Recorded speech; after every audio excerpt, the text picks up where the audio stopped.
एक दिन गौतम बुद्ध अपने शिष्यों के साथ एक दशम शांत बैठे हुए थे। उन्हें इस प्रकार बैठे हुए देख शिष्य चिंतित हुए कि कहीं वह अस्वस्थ तो नहीं है। एक शिष्य ने उनसे पूछा कि आज वह मौन क्यों बैठे हैं, क्या शिष्यों से कोई गलती हो गई है?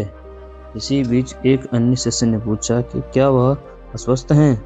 पर बुद्ध मौन रहे। तभी कुछ दूर खड़ा व्यक्ति जोर से चिल्लाया, आज मुझे सभा में बैठने की अनुमति क्यों नहीं दी गई? बुद्ध आंखें बंद करके ध्यान मग्न हो गए। वह व्यक्ति फिर से चिल्लाया, मुझे प्रवेश की अनुमति क्यों नहीं मिली? इसी बीच एक उदास शिष्य ने उसका पक्ष लेते हुए कहा कि उसे सभा में आने की अनुमति प्रदान की जाए।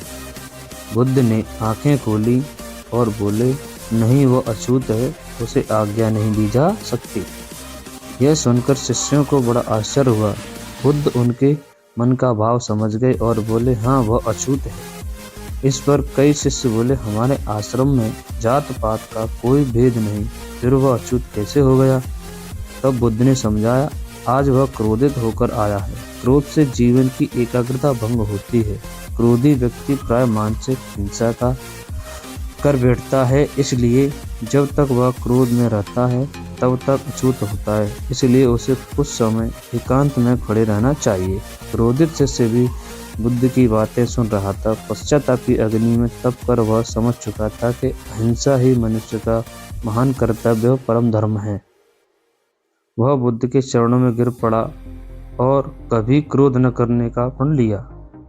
आशा यह है कि क्रोध के कारण व्यक्ति अनर्थ कर बैठता है और पश्चाताप उसे बाद में होता है, जिसका कोई लाभ नहीं मिलता। इसलिए हमें क्रोध नहीं करना चाहिए। असल मायने में क्रोधित व्यक्ति अछूत हो जाता है और उसे अकेला छोड़ देना चाहिए।